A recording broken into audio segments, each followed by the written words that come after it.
Race fans, start your engines for a non-stop thrill ride. Get out of my way. It's the most high-octane countdown show ever.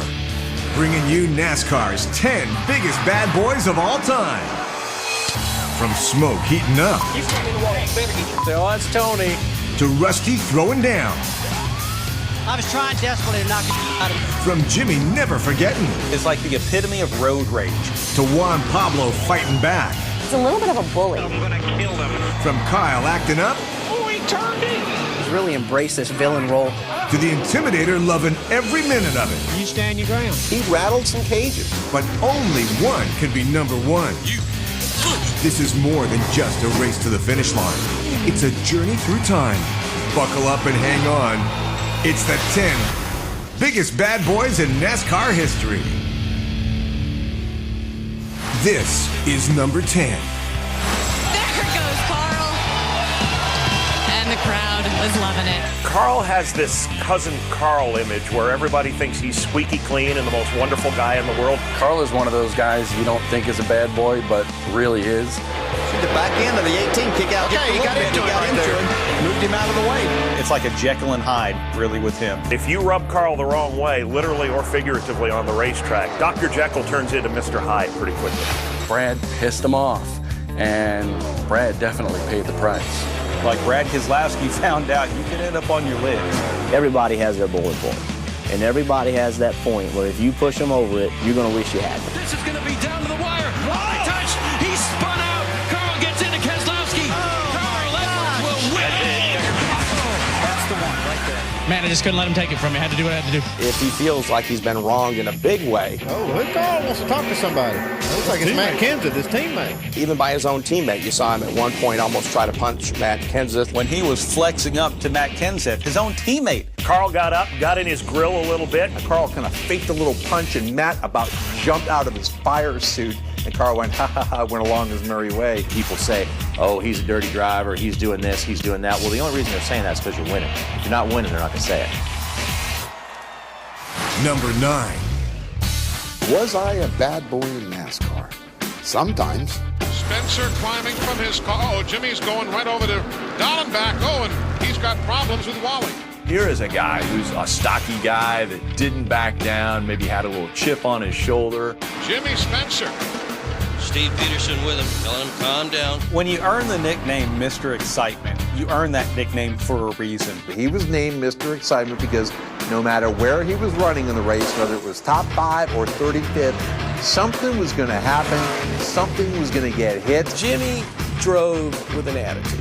Jimmy Spencer is like the epitome of road rage. Oh, touch. Hit. And he let everyone know that he was going to move you out of the way if he felt like he had that position. He doesn't forget, and he knocks people out of the way, and that's exactly what he did through most of his career. And old man Earnhardt said to me one time, he says, Spence, let me tell you something. As long as you can look up there and they're yelling or they're booing, you're doing your job. Hey, sometimes that's exciting. Sometimes that was Jimmy Spencer. Cross those two guys off each other's Christmas card list. Number 8. Kurt Busch is a bad boy. Kurt Busch is a badass. Busch got under him and muscled Jimmy Spencer. You don't see that often.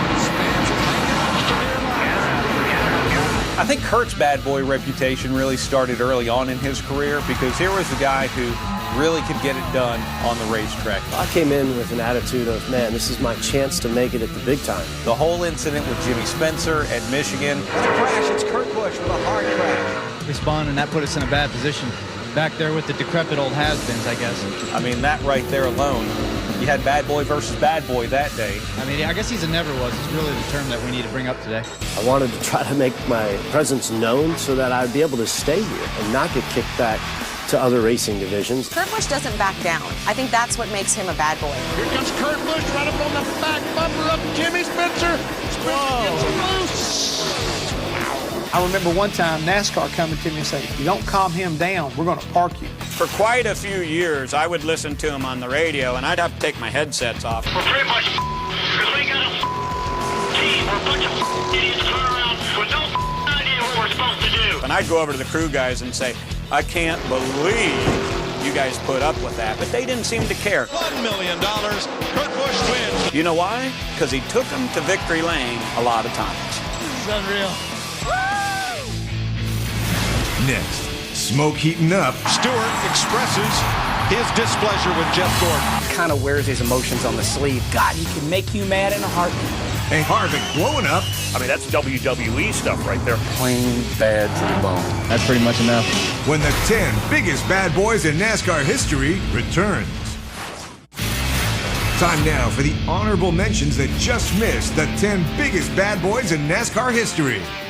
Tim Richmond was one of the most charismatic race car drivers I've ever met. He raced hard, he lived hard, he partied hard. Him like the Hollywood side of the sport. We're moving out to Hollywood or somewhere out here in L.A. But he could absolutely wheel a race car like nobody's business. We got our first glimpse of Jeff Gordon being a bad boy that day at Bristol. Jeff Gordon, about 5'7", 145 pounds. That's a babyface killer right there. He'd knock his grandmother out to win a race. And this is... Oh, we got a fight breaking out. He's a big keg of dynamite with a really short fuse.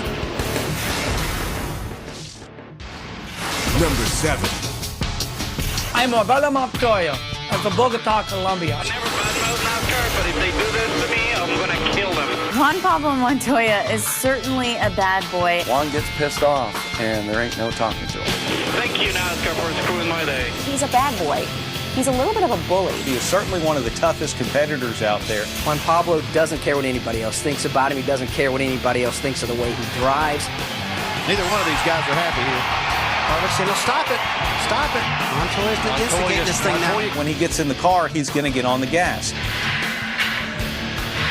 Drivers say he races aggressively. We've seen it. He is relentless. He doesn't want to give up an inch of ground. And when you get in Juan Pablo Montoya's way, when he's getting in the gas, tough luck. I really think that Juan Pablo just pressed that issue just a little too much. When he gets it in his head that he's going by you, whether you like it or not, he's probably going by.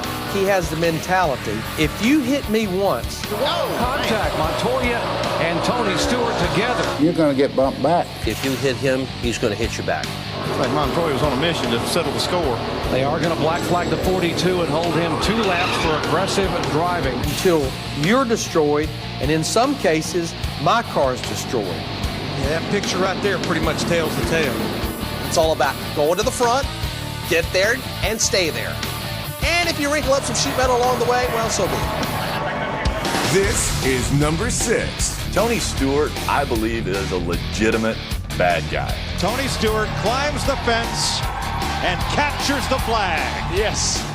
It's cool, and they may call this a Pepsi 400, but Coca-Cola still tastes a hell of a lot better. Tony's not afraid to be aggressive on track. He's the ultimate bad boy. Tony has earned his reputation, and he earned it pretty hard on the racetrack. Tony Stewart is his own man.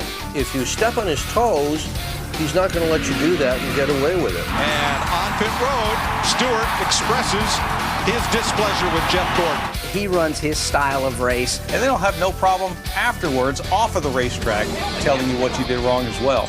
You're going to do it, then I'm going to do it. I'll slam you straight in the wall the next time you're anywhere near me. First time you slam me in the wall, you better get your... What'd you do? What'd you just do? You have this guy that is just extremely big-hearted and charitable, and yet you turn on the TV and here he is wanting to rip somebody's head off. He is that fly in your ear, he is that tick in your eye, and he's this. God, he can make you mad in a heartbeat. Kurt tried to come up in front of Tony, and he said, we're not having any part of that. Yeah, there was not a lot of give and take right there. Not at all. He had let a few guys go. Don't know where he's coming from today, so we're all real confused by Tony's driving. Kind of wears his emotions on the sleeve, and he's kind of high-strung as well when he's behind the wheel of the race car. Why did he do that? See, I'm bright enough to know who to mess with. I think I could outrun Jimmy Spencer, but Tony Stewart could wreck me in the parking lot pulling into a track, and I would just laugh and say, oh, that's Tony. Number 5. Some of these guys are posers. You know, they get mad and they go like, you better watch out, I'm going to get you. Kevin Harvick's not a poser. Oh, here we go. Yep. Kevin Harvick looking for Ricky Rudd. Yep. Kevin Harvick has swagger, and Kevin Harvick has attitude. Kevin Harvick is just plain bad to the bone. NASCAR officials telling Kevin to get off the car, get the crewman off the car. Kevin has got this competitive streak in him, this refuse-to-lose attitude. He's mean, he's ornery, he's nasty. Here we go. He walked across the top of the 21. And now it's on. He's a smart aleck. I mean, he has used the media perfectly to get his point across. Ricky Rudd took a cheap shot.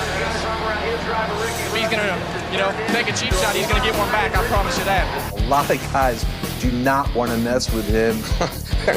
He's going to bite back. Here we go. Bam. Oh, Harvick. Lost control of the car and it turned dead right into the pin.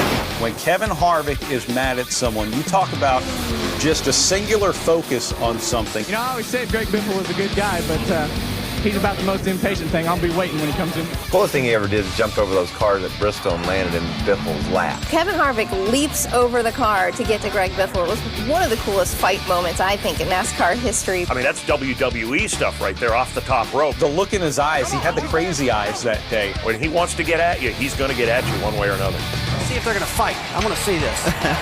All right.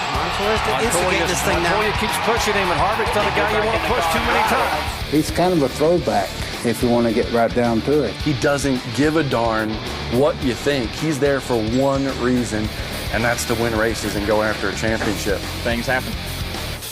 Things happen, that's it. That's it.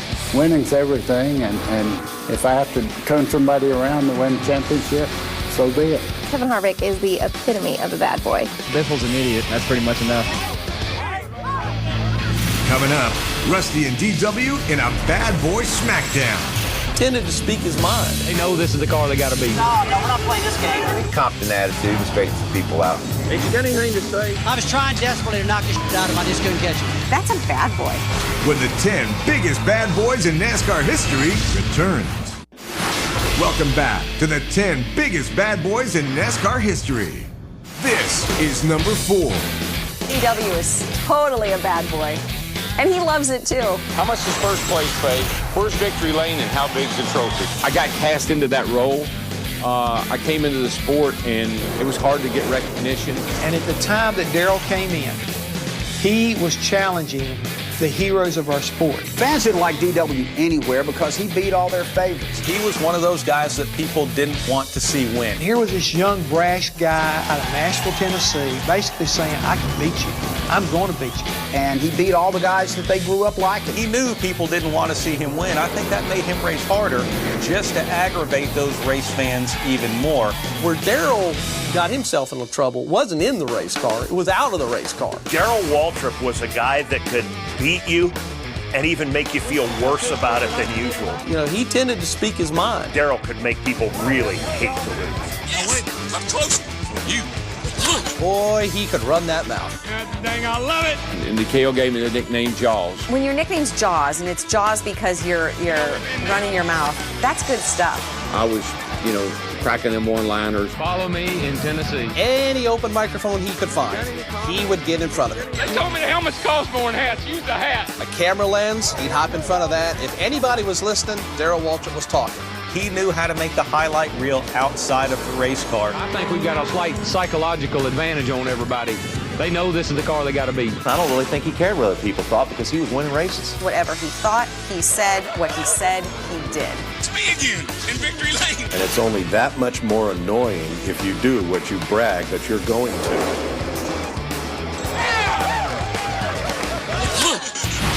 Number 3.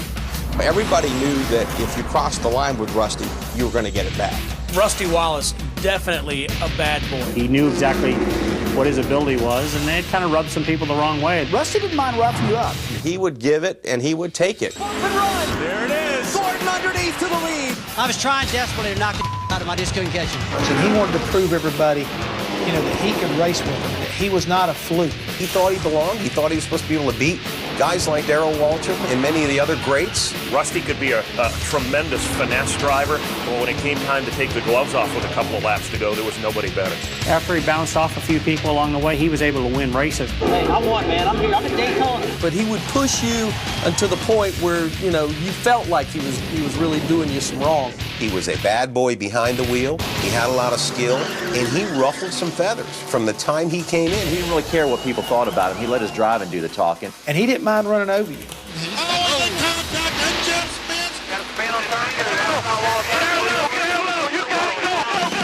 He tried to bring some of that short track mentality, which we all knew where it came from, and he applied it a little too aggressively, and a lot of guys, well, they didn't like it. They expect you to get out of the car after you've turned somebody or roughed them up and apologize, and Rusty wouldn't do that. And Rusty wasn't afraid to put that car in a hole at any time he needed to make a pass or to gain a position or certainly to win a race. Wallace comes down low again. He puts the tire. Waltrip loses it as they touch. The All-Star race in Charlotte, when he spun Darrell Waltrip out, I think really turned the tide for Rusty and made him a bad guy.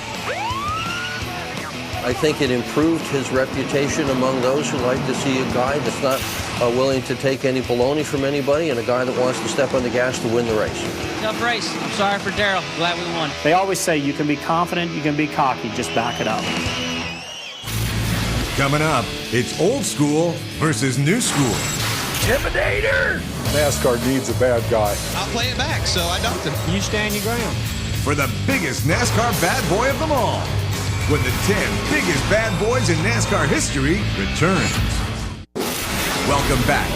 We brought you 8 of the biggest NASCAR bad boys so far. It's like a Jekyll and Hyde, really, with him. Carl gets into Keselowski. Dr. Jekyll turns into Mr. Hyde pretty quickly. Was I a bad boy in NASCAR? Oh, Jimmy's going right over there. Sometimes. Kurt Busch doesn't back down. Jimmy Spencer, you don't see that often. This is unreal. Juan gets pissed off, and there ain't no talking to him.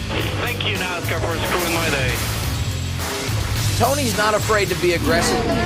He's the ultimate bad boy. Make up your mind, all right? Kevin Harvick has attitude. Follow me in Tennessee. Boy, he could run that mouth. Rusty didn't mind roughing you up. He would give it, and he would take I it. was trying desperately to knock him out of my just couldn't catch him. But now it's time for the biggest bad boys of them all. This is number 2. Today's driver, villain role, has to be Kyle Busch. They said we sped to keep from going a lap down. They're going to hold him one lap. Oh, well, I guess that's a little hand signal given the NASCAR official. Current day, Kyle Busch is at the top of the list. Kyle Busch definitely is today's bad boy. He quickly figured out that he could own that real estate, and basically right now he does. And he takes the position back. Uh-oh, Kyle, will he retaliate? Yes, he turns him. You play that game, I'll play it back, so I dumped him. It fits Kyle good, I think. He's read in a way that is different. He hasn't been accepted yet for that hard-charging style. There he goes. He's sticking that nose down there. Oh, and he got him up the hill. Got him. Yeah, baby. That's what I call confidence right there. Kyle Busch willingly wears the black hat. Kyle Busch plays the role very nicely. Stop flipping me off and just drive your you little yeah. Flip me off again. I'll dump you. He was not afraid to spin at Dale Earnhardt Jr. at Richmond. He's got him. I believe he's got him this time. Oh, he turned him. No. Oh, he turned him. No. Taking Earnhardt out, he became the bad boy of Richmond, Virginia, NASCAR, period. Whether it's fair or not, he's going to need some security from all of us. Earnhardt Nation and his legions of fans came down hard on Kyle. And Kyle was racing out there. It's just part of the business. And then from that moment on, I think he's really embraced this villain role. He's just not interested in anything other than winning the race. And when he doesn't win, he's not a pleasant guy to be around. Somebody better keep me away from Denny Hamlin after this race. I swear I'm going to kill them. All his fault. I had this race won. It was won. He's one of these guys that I think has been one of the first to embrace the villain role. Never mind that he's a great racer. NASCAR needs a bad guy. And he is the man to do it. Kyle plays the role beautifully. As long as the guy that's playing the bad guy role doesn't mind it so much, I think it's a win-win for everybody. I'm all for Kyle Busch, the bad guy. Number 1.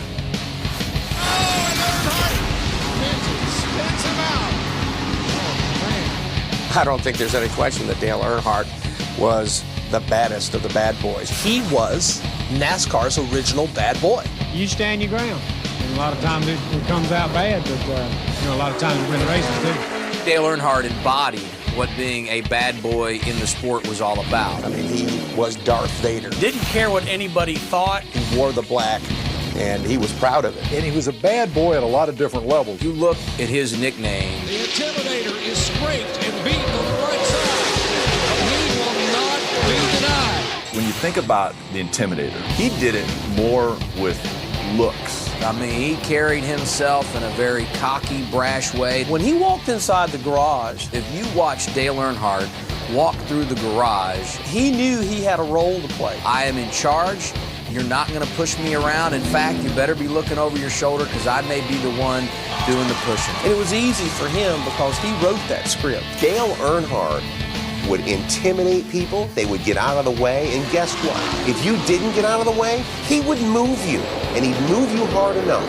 He rattled some cages. Didn't mean to really turn around, meant to rattle his cage over. He pissed some people off. You saw him coming in the mirror. Dale a lot of times would want other drivers to know that he was there. A lot of guys would just be afraid when they saw Dale Earnhardt in the rearview mirror. He might give him a little tap, maybe a little bump, maybe get up alongside him and just let him know, hey, I'm still back here. If he chased you down, it wasn't going to be a matter of time before he's going to get by you. He was fun to watch, and he was a pain in the neck to deal with. No friends on the racetrack, that's for sure. Nobody was exempt. Nobody avoided that front bumper. Earnhardt earned the Intimidator name. It wasn't just something that somebody handed to him, that he could play that role to the hilt. But he backed it up.